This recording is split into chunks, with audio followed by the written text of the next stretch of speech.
Great. Welcome everyone today. I'm Chloe Asker, a research fellow at the University of Exeter.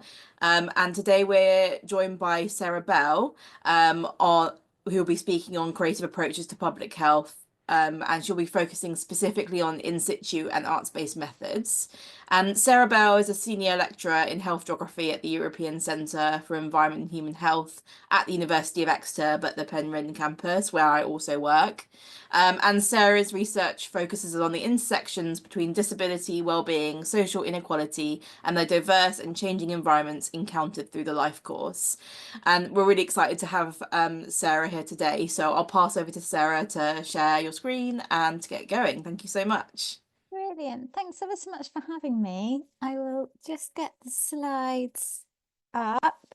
Hopefully they will be working. Does that look okay? That's good. Thanks, Sarah. Excellent. All right. Well, obviously I can't see anything else that's going on, so just interrupt me or let me know if anything's not working or if anyone has burning questions or anything. But yes, huge thank you for inviting me to speak today and having the chance to be part of this really exciting series of talks. I haven't been able to go to the others, but I want to watch them back on the recordings because there's some great themes coming out. I should say, as an initial disclaimer, I'm a health geographer that works in critical disability studies, and a framing of disability in public health doesn't always align that well with critical disability studies. So I wouldn't say I identify as a public health researcher per se. That said, I think there's lots of really fab work going on in disability studies, in public health, in health geography. So hopefully some of what I share today will still be of interest and might spark some creative thoughts and ideas about what can be done in this area. So I thought today I would briefly introduce three of the core projects that I'll be drawing on today when reflecting on the potential for creative approaches. And then I'll speak a little bit more in depth on mobile and in situ methods, creative analytical practice, and arts-based methods as well. So sorry to spam you with a giant table. This is as tabular as I get, don't worry. So there's three projects in this table. Study 1 was my PhD. Study 2 was a 2-year fellowship, and study 3 is my current 5-year project. The PhD was trying to understand and situate people's engagement with so-called green and blue spaces in the wider context of their everyday lives and biographies. And it was based in 2 towns in Cornwall, and it used a mixture of what we call geo-narrative interviews, which I'll briefly talk about in a second, and go-along interviews as well. The study 2 was a 2-year Sensing Nature fellowship, and that was trying to understand how to create more inclusive, more than visual opportunities to experience a sense of well-being with nature, drawing on the insights and the experiences and the expertise of people with sight impairment, as well as examining some of the constraints to being able to get out into nature because of the oculocentric ways in which we tend to understand and manage various forms of nature. And in that study, I used a mixture of ethnographic participation, narrative interviews, and again, go-along interviews after training as a sighted guide. And now I'm doing a 5-year Sensing Climate project. You'll notice a theme in the titles. And that's examining opportunities for responses to the climate crisis to try and build fairer communities that take into account the priorities and the insights of people who are disabled, deaf, neurodivergent, and people with long-term health conditions. It's a collaborative programme of interdisciplinary research. It includes international, UK national law and policy reviews, as well as in-depth qualitative city case studies in Bristol, Glasgow, and Dublin. And in each city, we're trying to create opportunities for people to come together and ideally reflect on new ways of adapting to and responding to the climate crisis. So we're combining in-depth interviews with creative writing workshop sessions and mural co-creation workshops as well. So the interviews provide space for people to share perspectives and experiences in their own terms on a kind of one-to-one basis. Whereas the mural workshops are trying to harness some of the benefits of group discussion and the potential of visual art to try and resist and unsettle stereotypical ways of thinking. I'll come back to that. And the creative writing sessions, in turn, are trying to offer a safe space for people to explore issues that can feel sensitive or fragile or at times uncomfortable in some way, whilst also embedding gentle humour and connection throughout. So we're just finalising our Bristol fieldwork that we started last year. We'll be embarking on our Glasgow fieldwork from May this year and then Dublin the year after. So I'll mostly be drawing on the Bristol work today. So in the PhD, I combined go-along interviews and geo-narrative interviews. And the latter combined GPS and accelerometer data with in-depth narrative interviews to try and examine how and why people were negotiating various different qualities of everyday nature to meet shifting mobility and well-being priorities, whether it was in the course of a moment, a day, a year, or the wider life course. And together with the go-alongs, they aim to try and explore the dynamic material, emotional and sociocultural roots to emplaced experiences of health and well-being. So just to very briefly explain the diagram on the right, participants were basically given this kit, which had a GPS receiver and an accelerometer in the kit, and they wore those for 7 days. So the accelerometer was giving an indication of how active people were being. The GPS was obviously logging where they were. At the end of the week, when I picked up the box, which actually one person put their watch in instead of the accelerometer, so I had to go back. But when I picked up the equipment, I could integrate the data and use that to make lots of different maps for people. So they had maps which zoomed into their specific days, maps that zoomed into different clusters of activity. And I wasn't doing this to quantify how active they were in different spaces. I was doing it to use these maps as a visual prompt to discussion within an in-depth interview where they talked me through, why these interactions were significant, which ones were significant, which were just incidental, telling me more about the social, the physical, the sensory context of each interaction, trying to situate then how different green or blue spaces were featuring within those routines. And at the end, we also asked how might that configuration of dots have looked different, say 10, 20, 30, 40 years ago, and why? So starting to think about those changes over time as well. They were brilliant to do. They were very time intensive, and they did rely to some extent on people being comfortable with maps, which not everyone is. And you have to be quite sensitive when you're going through it, because somebody was like, oh, this is what I did this. You're like, oh, that's really interesting. It looks like it's quite close to this place. Did anything happen there as well? So you don't want to kind of correct people in terms of that's not what's being shown on the map, but also trying to kind of really sensitively navigate the maps with people was important. I'm not actually going to say more about the geo-narratives today, partly because I feel like I've presented on them many, many times since the PhD, but if anyone has questions about them, please feel free to ask. I'm going to focus more on the go-alongs, partly because I use them in the PhD and in the Sensing Nature project, and we are using them a little bit now in Sensing Climate as well. So I'm going to start by introducing and reflecting on the promise of go-along interviews. So traditional interviews have been criticised for being unable to understand lived experiences of place, as interviews might struggle to articulate more elusive aspects of experience. And the idea is that these in-place or these in-situ interviews might allow the researcher to, in the words of Anderson and Jones, witness this array of embodied and emotional practices as they're experienced and performed by those involved. And when these interviews are conducted on the move, they're often described as go-along interviews, with modes ranging now from walking to wheeling, driving, swimming, surfing, kayaking, all sorts of different modes of going along. There are some excellent discussions around trying to do swim-along interviews, as I'm sure you could imagine. But these interviews are thought to offer a kind of nuanced understanding of the relational dynamics of participants' place encounters. So how the relationships with other people, with the weather, with multisensory qualities of the places themselves are really shaping opportunities to experience feelings of health, well-being, connection, all those other kind of things we often think about in health and well-being research. And during a go-along interview, typically the research participant is guiding the researcher through their place experiences. So by asking questions and observing as you're going along, The idea is that the researcher can examine the participants' practices and interpretations within a place of interest. So there's been lots of benefits celebrated of go-along interviews, including this ability to act as an effective elicitation technique, because you have this constantly unfolding series of prompts to discussion.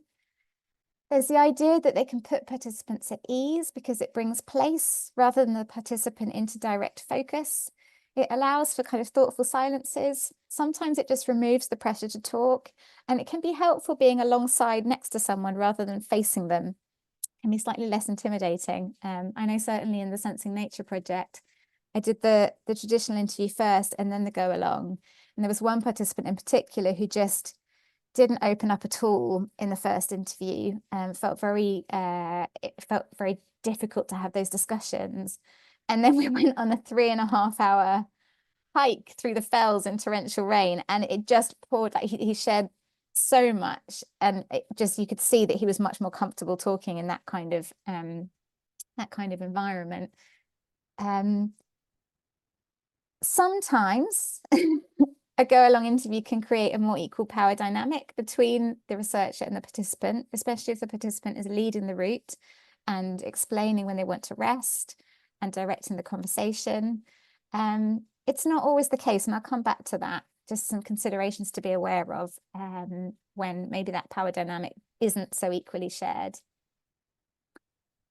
There's the idea that it helps to access memories and past place experiences through that act of being and moving alongside each other, perhaps through the sensory input of smells, things that are known to be quite evocative. But go-alongs don't always have to take place on the move or via walking, as I said. Sometimes you might walk a little bit, and then you might actually spend more of the interview sitting next to each other on a bench and chatting and reflecting on the environment as it unfolds around you. So it's worth bearing that in mind as well. I would say one of the ways in which they have been most informative in the work I've done have been in being able to gain deeper appreciation of processes of both ableism and disableism happening in situ. You see it, I think, in the ways that people are impacted directly by the design, the management, or the maintenance of a space. You see the way other people are reacting to someone in the space.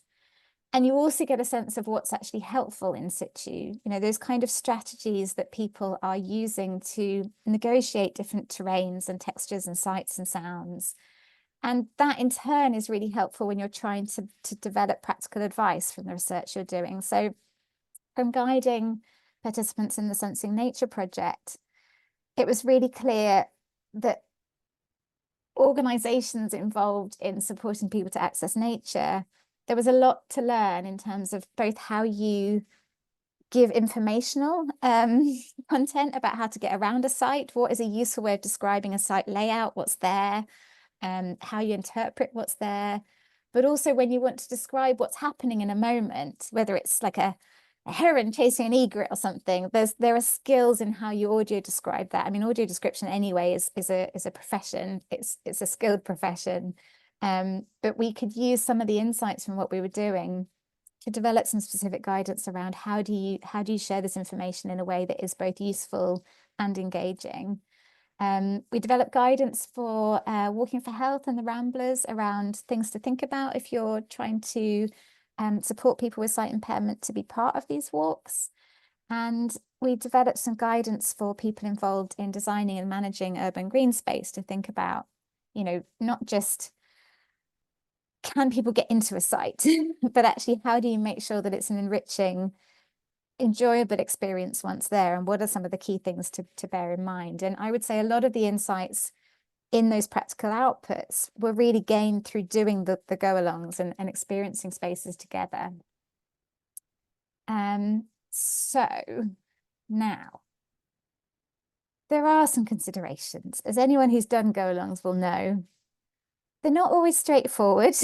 There's a lot of scheduling and rescheduling that goes on. They can be quite time-consuming. You know, if the weather's awful and people don't normally go out in awful weather, you can't make them. Obviously, you might not want to go out in terrible weather either. There were times when I was already on a train from Truro up to, I think it was Newcastle, and somebody cancelled when I was 4 hours up on the train and I couldn't do anything about it. And you just say, that's absolutely fine, completely understand, not a problem. So just being very flexible is really key. Also taking some time to think about what will make this a comfortable experience. What do I need as a researcher, and what does my participant need to feel safe and comfortable doing this? And for a start, hopefully you're just going to places that they would normally go to. So that's a key starting point.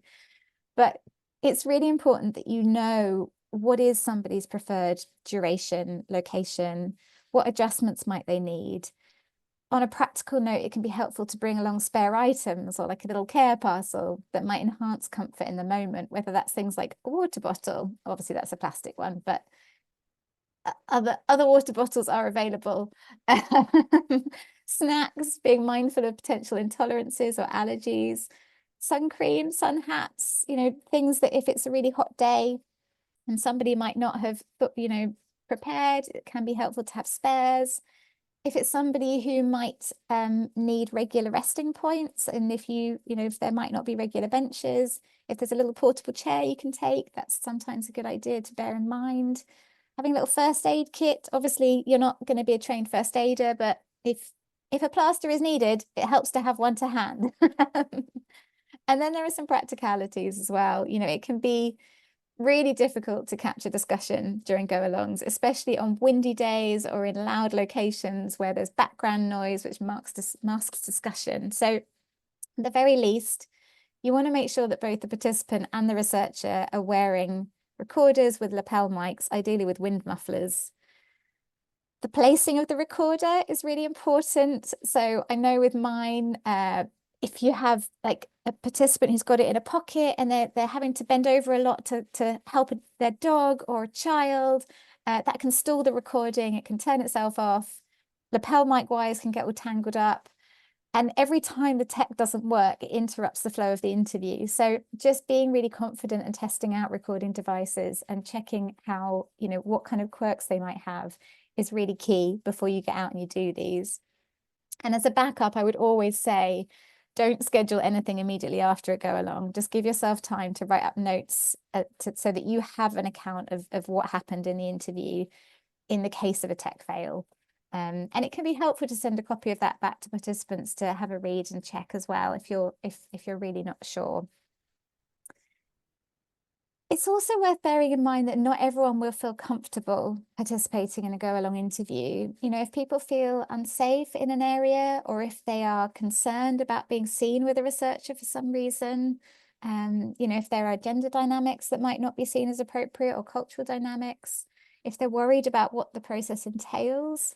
So even if your approach is that you're doing go-along interviews, if somebody really wants to share their experiences but doesn't feel comfortable going along, it's worth thinking about what adaptations can be made to make sure that they can still be part of what you're doing. And risk. As with all qualitative fieldwork, you're going to have to complete things like lone worker risk assessments. You'll probably have established buddying systems of reporting when you're entering and leaving the field. There are additional risks to consider and to develop strategies for when you are using mobile methods. So partly this is about respecting participants' skills, comfort zones, and boundaries. Also knowing your own limits and boundaries. I know that if somebody suggested to me to do a go-along interview where I had to climb something, or I had to go along bits of the coastal path where there's really steep drops, I would be hopeless. I'd start spinning. I wouldn't be able to do the interview. And it's really key to know what your limits are and also what your participants are. And it can be helpful to develop some contingency strategies with a participant prior to setting out so that you know what to do if either of you were to fall ill or get injured, that you have an emergency contact, all those sorts of things. I'm going to share an example of an extract now from one of the go-along interviews I did in the Sensing Nature project. And this was with someone who had been walking for a long time with a walking partner who the technique they'd developed between them was that he would have two telescopic walking poles for stability. He would his walking partner would have bells on the back of his rucksack, and he would follow the sound signals of the bells and have the poles for contact, and follow auditory descriptions of where he needed to go if there was an obstacle coming up or something. So I said, okay, that's how you walk. We'll replicate that. We'll test it out first somewhere where the terrain is quite easy, and then we'll go on the route that you want to do. Now, he also said that what they love to do is to do zigzags so that people see how amazing it is that he can still follow the sound signal when his partner's zigzagging. And he's like, can we do that? Like, no. Someone who's just new to walking with him. And there's this extract from the transcript. He says, that's jingling, isn't it? That's me sort of checking that he can hear the bells. Pardon? Yeah, it's working well. Once I've sort of picked this up, then I'll let you play and zigzag a bit and see if we could do it. Okay. I mean, it does look spectacular when you've got people around and they see us zigzagging, you know, with exaggerated moves. I'm like, yeah, as long as I don't make you fall over, I don't want you to, well, no, whatever I do, it's my choice, my risk. And then we had a discussion because it wasn't his risk, it was our risk. And I really didn't feel comfortable as someone who was just new to walking with him. And so we did have a discussion about it, and agreed I was not going to zigzag on this occasion. And we didn't. So it's just being really clear about, you know, what your boundaries are, what you're both comfortable with, what you're comfortable with in relation to each other as well. You know, walking with someone you don't know is very different to walking with someone who you've walked with for a long, long time. Another consideration is around distractions and diversion. So whilst some distractions in the surrounding environment can offer a really valuable prompt for discussion, others can detract from really relevant conversation threads. So just to give an example, this is a route that I did with one of my PhD participants and two of her two little dogs. And she was in the middle of this really, really interesting discussion around gender norms and the outdoors, and how her use of certain stretches of the coast path was really important because it helped her to venture outside of her comfort zone. But partway through the discussion, she bolted across the neighboring golf course because one of her dogs had picked up someone's golf ball and was running away with it. And then in the transcript, you just hear a lot of swearing and a lot of panic. Although it was quite amusing to some extent at the time, it was then much harder to resume the original line of discussion, or really to get her to be in a relaxed enough state to talk about anything, and because she was just had this heightened sense of needing to monitor what her dogs were doing. So that was where actually it was not a super helpful distraction, and also apparently was the first time her dogs had ever done that. So it's not like that was even sharing something typical about their walking. But some other distractions are quite useful. So sticking with the theme of dogs, another participant in her first interview was saying, I hate dealing with people when I'm out in nature. I go out to get away from people. I don't want to talk to anyone. I don't want to deal with anyone. It's just my time. And then when we did the go along, she stopped and initiated discussion with every single dog walker we went past. And I think after about 45 minutes, I just sort of said, I was like, just wondering, I remember like last time you said it's really important in your interviews not to have to interact with people. So just wondered how it's different in terms of interacting with dog walkers. And then she sort of shared the whole experience of actually it's really different. This is just a moment of kind of undemanding connection, conviviality, but they're not demanding anything from you. I might get to pet their dogs. It's not, there's no pressure from it, but I still like it as a point of connection, but I still don't want to have to deal with anyone's stuff. Like the walk is still me. And actually that was quite a useful kind of diversion, if you like, that came up. So another consideration is that in the sensing nature go-alongs, I was often sighted guiding as well as listening, interviewing, observing, and sometimes navigating if they'd given me a map and said, oh, my usual walking partner will navigate as well. And in those instances, obviously the demands of the terrain had to come before any of the interview discussions. So I had to prioritize safety and information about upcoming obstacles, or, you know, instructional detail to avoid hazards. And that again would complicate the flow of those longer narratives and discussion. And it can also lead to quite stilted transcripts if read out of context without your extra field notes and the observations that go with them. So I've got an example again of a transcript where a participant and I were in the Peak District. We were trying to navigate quite a rocky stream. It was in a group situation, and you can see how it's very much a shared negotiation. So the participant is saying, well, she was talking about something else, about her friend Jenny and a particular phenomenon of sight impairment and listening. And then I had to interrupt her and say, oh, it's quite rocky here. Okay, it goes slightly down, it slopes down. She says, right, water left and right, because she could hear that. And then I'm saying, yeah, there's a little stream for us to cross.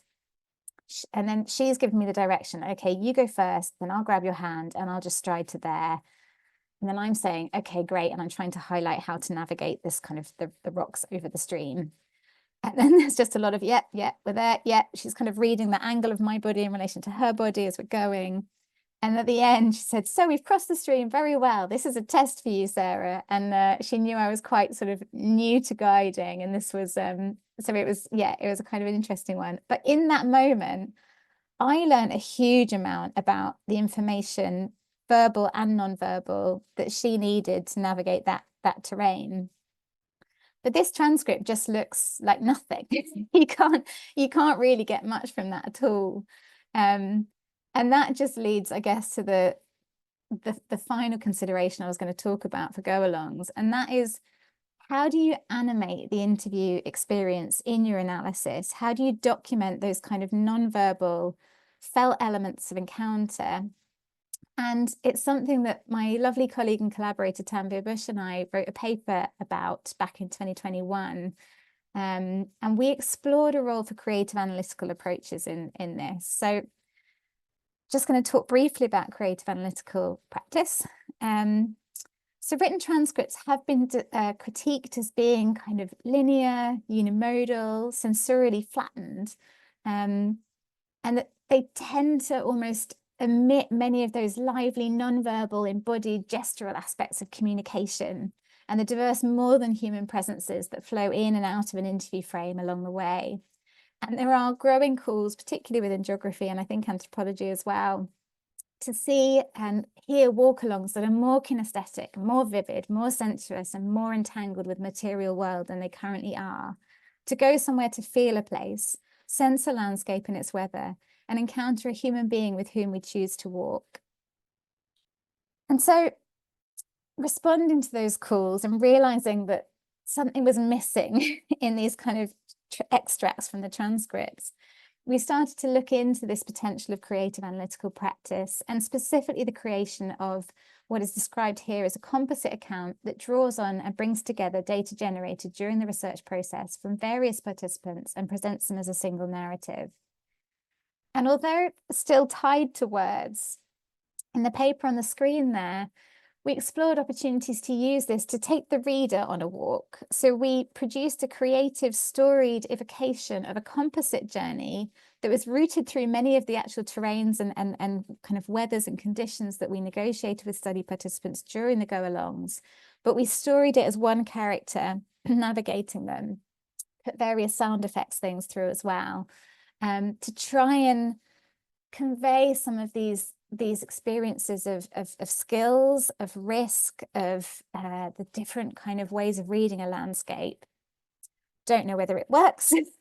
Feel free to have a read if you ever have time, as if anyone actually does these days. But yeah, the link is on there just as one example of how you can try and approach that aspect of animating the go-along.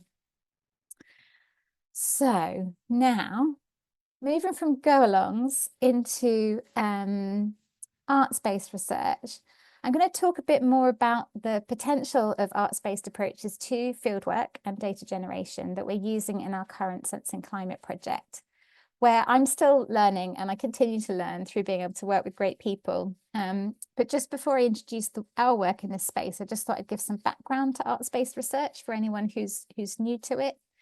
So according to the arts-based research guru, Patricia Levy, arts-based research aims to shed light on something about the social world, sensitively portray people and their circumstances, develop new insights about the relationships between our socio-historical environments and our lives, and disrupt dominant narratives.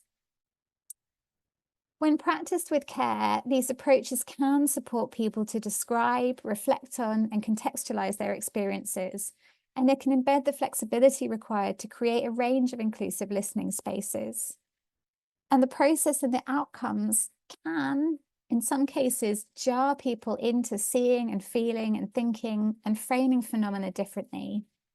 They can create spaces for empathetic dialogue, and they can be used to disrupt existing stereotypes and identity-limiting assumptions that people have about other people's lives. And the process itself can be an opportunity to hand over creative expression of experiences and perceptions to participants. So in the Sense and Climate project, I'm working with Dr. Rebecca Yeo and artist Andy Bolton of Community Murals, CIC, to extend their existing work on disability murals, really harnessing the benefits of group discussion combined with that transformative power of visual arts to try and challenge the somewhat limited understandings that people tend to have about disabled people and the agency of disabled people as part of a collective movement calling for climate justice. So in our first case study city last year, 7 people in Bristol took part in up to 4 mural co-creation workshops, collaborative mural painting sessions, and a mural opening celebration.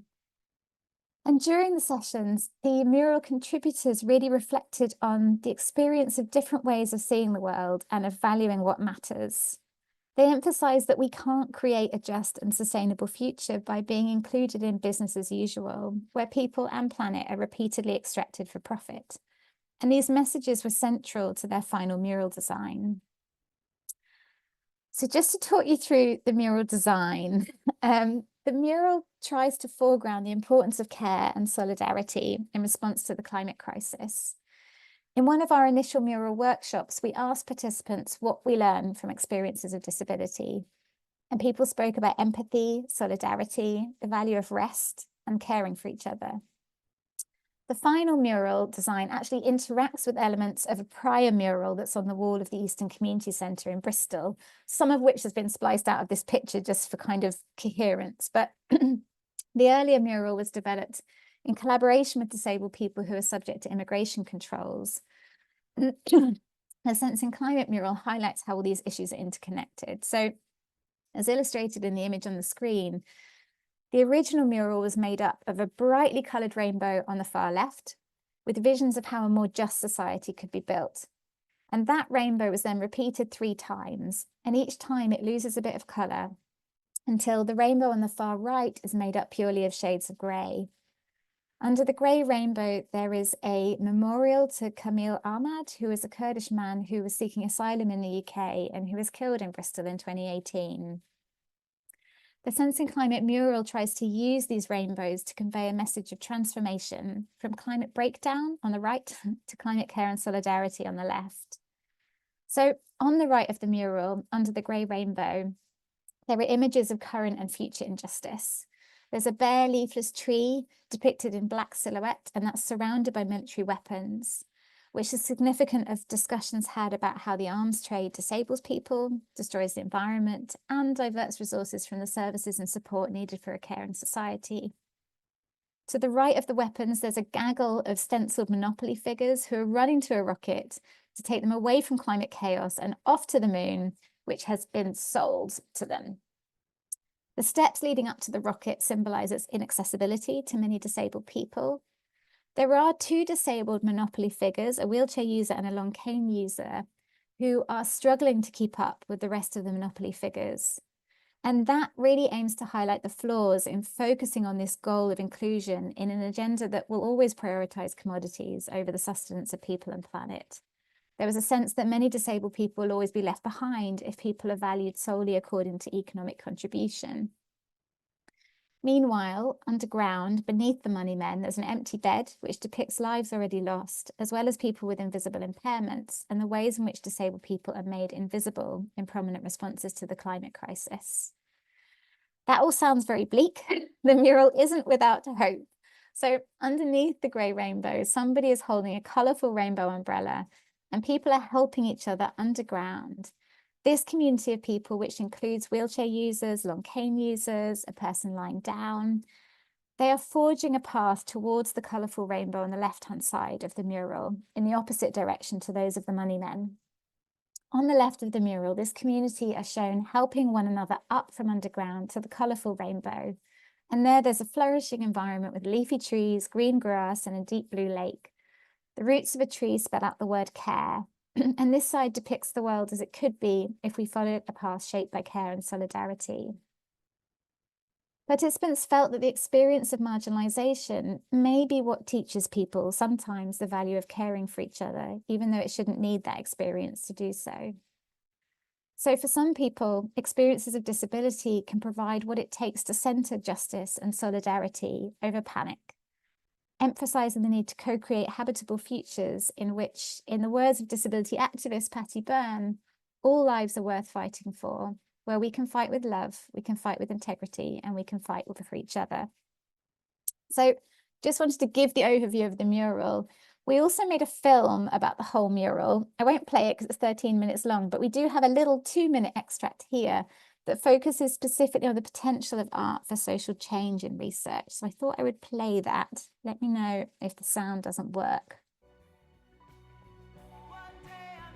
It's part of us wanting our own future and wanting to express that future in a way that we have control over or we have participation in. Oops. Oh, sorry, I paused it to read the message so we can hear. It gives us a means to say what we want in the world. This project involved bringing together disabled people who are living in Bristol or surrounding area, and we've had a number of workshops where people have said what their key messages are in relation to the climate emergency. My job has been to listen to everybody's ideas, bring everybody's ideas together to make a cohesive design, while at the same time not taking overall control and making it into my work. People contributed their drawings, some of which have been translated really literally onto the mural exactly as they did them, only bigger. Others, it was the idea that went in. So it was a way of being able for everybody to express their thoughts and their feelings around climate change and disability. This group that we've been part of has been really important with that, you know, so I could express my feelings around the subject and, you know, put forward ideas. Even did artwork myself around it, and, you know, the fact all these ideas are put in this mural, I mean, that's one way of being able to have that voice around climate change disability, you know. I'm just like kind of amazed to see the thing that I made the other day come out on the wall. Like, I've never made a stencil for something like this before, and it was an interesting learning curve. And I decided I wanted to cut all the stencils out of recycled packaging, because our theme is like environmental sustainability. So it's kind of exciting to see how that would work. Art is a really good way of being able to express both positive and negative, like, you know, so it's a positive mural, but with quite negative and quite, well, not negative, but quite important things, bad things that need to be expressed. Okay, so that just gives you a snapshot of the mural. In addition to the mural, we've also been running these online and in-person creative writing workshops, led again by the wonderful Tanvir Bush. And through really careful facilitation, we've been trying to create a safe space for exploring and articulating issues about which participants experience uncertainty and vulnerability, and a context to really celebrate that creative work as well. So again, 7 people, not all the same as the mural, in and around Bristol have taken part in up to 3 creative writing workshops each. And they've involved a whole range of different activities, from writing whirlpools to haiku, to toolkits for survival, free writing, written kintsugi. So anyone who's aware of kintsugi will know it involves sometimes smashing up bowls and then putting them back together with kind of golden glue to highlight you can have something broken, but then you can mend it in a way that creates something new and beautiful. we're not asking people to smash up bowls, especially because these are online workshops, but we've been doing some playing with the idea of kintsugi through words and through craft. And through these activities, we're trying to illustrate rather than represent experiences. And I thought I'd just share a couple of examples that we had permission to share from the participants involved, where the creative writing activities have enabled participants to reflect specifically on aspects of their own experiences of illness and disability. So one participant, Jackie, started from a free writing whirlpool that began from the word breath, which she chose as her starting word, and crafted that into a poem that reads, breath, so problematic. It's the gap between me and myself, the gap between me and others. 5-year-old me would take pride in holding my breath underwater, the last to give in, my lungs' capacity elastic. Now it's the thing I can't control, the absent friend, the embarrassment I have to explain, my rigid lung walls, the cage I don't want. Secret cysts silently pop the oxygen out. It's okay, I'm just a bit breathless, I say. Which I think is quite powerful. Another participant shared her kintsugi haiku, and she wrote, I am who I am, I was born to be me, I'll try my best, see me, not my disability. And again, it's just a kind of a different way of sharing this idea that she does a huge amount in the climate and disability work in Bristol, but often people come back to her learning disability rather than seeing all the other things that she does and all the other parts of her that she is. Jackie also developed another poem in the sessions, which speaks to a wider theme that is developing through the project. And that's around the insights nurtured through the lived experience of disability about living within limits. So the climate crisis exists because of the extractive operation of societies beyond individual and planetary limits. But disability forces people to understand limits. It highlights how bodies and minds can't do everything at the pace imposed by the ideologies we currently have to live within.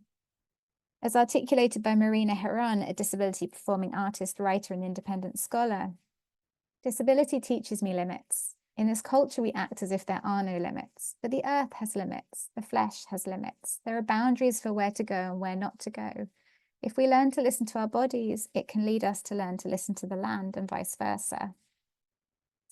And this idea of being familiar with limits and finding strength in and through chronic illness came through this poem by Jackie, which was written in response to the news that a local key bus route for her might be stopped. And she reflects through the poem on how her experiences of disability enabled her to sustain her activism, gathering her resolve and focus when others who were less used to operating within limits or in survival mode felt unable to do so. So it's called On Hearing the X91 Bus Might Be Cut. Bang, the shock was visceral. What if this means the dream is over? Come in number X91, your time is up. I'm thrown into the same survivor mode I'm so familiar with, when my illness tightens its grip to a flare, burning my skin, crushing on my chest, collapsing my lungs.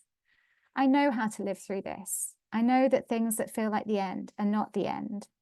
Around me, others not tested in that particular fire burn up in the flames of the first moment like straw. Those left standing, the wounded survivors, breathe in, stand firm, and plan a way forward. So in the creative writing workshops, people worked with a whole range of forms of writing, but poems in particular seemed to create, again in the words of Patricia Levy, a vivid and sensory scene that compels the reader, teaching him, her, them something about a particular aspect of experience. In Jackie's case, that experience of harnessing one's lived experience of surviving within limits to sustain resistance to the loss of a key source of mobility. Not more I could say about that, but I'm aware of time, so I'm going to wrap up.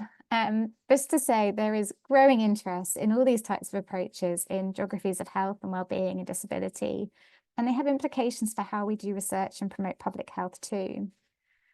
There's a lot of promise in these methods, even if they are challenging at times. But I just wanted to end with a couple of quotes really. And the first one speaks to the importance of allowing yourself to be transformed through this work. So this was written by a geographer who does a lot in terms of mobile methods and mobilities work. And he says, Whatever our mode of inquiry, from archive to go along, mobilizing our methods so that we can move with our participants physically, virtually, or emotionally is at its heart a call to be transformed by our research, to get involved, to feel and care and be moved by what we're studying, in the hope that our abstractions will be less abstract. And the other quote speaks to the importance of trying to create change through our work, perhaps to try and transform the health-limiting, debilitating contexts that we identify, sometimes live with, or at least hear about through our research. The resistive potential of art is now being harnessed by researchers increasingly committed to dismantling stereotypes, accessing and amplifying the voices of marginalized groups, and engaging in research that propels social change. So I will stop there, but a big thank you. I'm sorry if I've overrun. Thank you so much, Sarah. That was fantastic. So rich and yeah, so engaging. Thank you for sharing all of the extracts from interviews and things. It made it feel really alive and yeah, and really rich, as I said. We've already got some people saying thank you in the chat, which is nice. Have we got anyone who wants to ask a question? We've probably got time for two or three. And I got to ask a question last week straight off, so I'd rather not do it again this time, just so we've got time for other people to ask questions. If anyone has anything. If no one has questions, you could also share if you have experiences doing this stuff, because I feel like I'm still learning. Yeah, Connie. definitely. Connie, yeah. Thanks very much, Sarah. That was brilliant. Yeah, really, yeah, fascinating to hear about all this. And it just made me think, I guess something that might be coming through for both of them is when you were sort of cautioning to say not everyone might be comfortable with, say, a walk along or can do it, and you have to find kind of a way to make it possible for them, or maybe, not everyone needs to be, I guess, convinced to take on these kind of methods. And I guess it's possibly the same with kind of very arts creative kind of methods, that some people would sort of maybe say this is not their kind of thing. I just wanted to hear your reflections on that. Is that, maybe that's fine and we just get different perspectives through different methods, or would you have any thoughts about how you might bring people in to kind of take away anxieties, I guess, about something that seems like not their thing, but it probably is if we don't make it into something scary and different? Yeah, great question. So I know with the go-alongs, the giving people the option, yes, we could go along, or I could just come, we can sit in your back garden and then see how you feel. Another person said, I don't really want to go along, but can I take some photos and bring them into an interview? And I'm like, yeah, absolutely. Photo elicitation interviews, we do those. So there's and not somebody else recorded like audio and brought that into an interview, which again was just a really nice way of accessing some of those experiences. The arts-based stuff is really interesting because I am not arty at all. I can barely draw a stick man. So I totally get it when people say, oh, I'm not arty, I can't do it. And it's been interesting with this project because we've had the opportunity to either, you can do a one-to-one interview, you can be part of the mural, or you can be part of creative writing. We've had a couple of participants who have started saying, I find words quite hard, but I really love painting, so I'll do the mural. Or one person saying, oh, I'm really not arty, but I'll do the writing. And then through one of them, they then hear what's happening in the other one. They're like, oh, so I don't have to draw the mural. I can just give my ideas verbally, and I can work with the artist to turn that into a visual. Like, yeah, you don't have to do any of the painting. Like, oh yeah, no, I definitely want to do that because I want my ideas in the mural. And similarly with the creative writing, I think once people realized we weren't asking people to write long bits of prose, that they could literally do this sort of, whirlpool, and work with Tanvi and I to either share that as a whirlpool or turn it into a poem. I think that's kind of put some people at ease. So I think in a way it's about having a variety of options and just recognizing that we all express ourselves differently and we all feel comfortable in different situations. And as long as you are creating that, we talk about it in terms of creating a range of inclusive listening spaces, but offering that whole range of different ways to hear people, I think that's really key. and just reassuring them that we're actually not interested in the output. I don't really mind if we have the most beautiful poems or not. It's the process and it's the discussions that happen along the way that are absolutely key. Yeah, thank you, Sarah. I think that's really important, both offering a kind of menu of options to people for different kind of interests or access needs and that kind of thing. Yeah, some really important points raised. Thank you. Tessa, you had a question in the chat. Do you want to ask it? Yeah, I guess perhaps that leads on from what Sarah was just saying, but just I wondered, having used these kinds of methods, how you'll go about, or what are the challenges and what is different and maybe advantageous in terms of reporting your findings? Yeah, great question. So I think with the go-alongs, they've been, I think I talked a bit already, I would say, on at times of reporting those and trying to find creative ways to bring them alive, but also recognizing that certainly as someone in a medical school, there's a certain expectation about what your papers look like. And so there's having that kind of traditional interview-based research alongside the wider research and really highlighting very clearly what those different methods are bringing. We're only in the early stages of writing up the Bristol fieldwork. So we've written a book chapter which is highlighting the power of stories and challenging some of these reductive narratives of disability and climate. And in that, we've drawn on the stories told by the mural, the stories shared in the creative writing, and the stories shared through the interviews and reflected on the different qualities of experience and insight you gain from those methods. But I think it will be an interesting process going forward with the project in terms of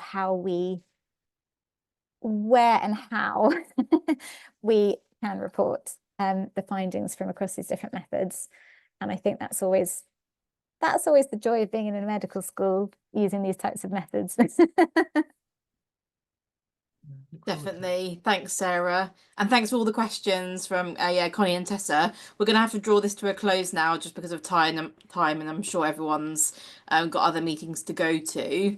But next week, we're going to have Professor Dawn Manahay from the University of Cardiff coming to speak to us about her research journey with creative approaches, thinking about her journey of learning over the last several years, where she's been working really closely with different colleagues in this space and has co-authored some really prominent volumes, such as creative research methods and education and that kind of thing. So that'll be a really great session and really nice to kind of complement Sarah, what you've spoken about today, hopefully giving us a range of kind of arts-based and creative methods. So thanks everyone for today. As always, this will be recorded and uploaded to the YouTube, so you can watch back if you missed anything.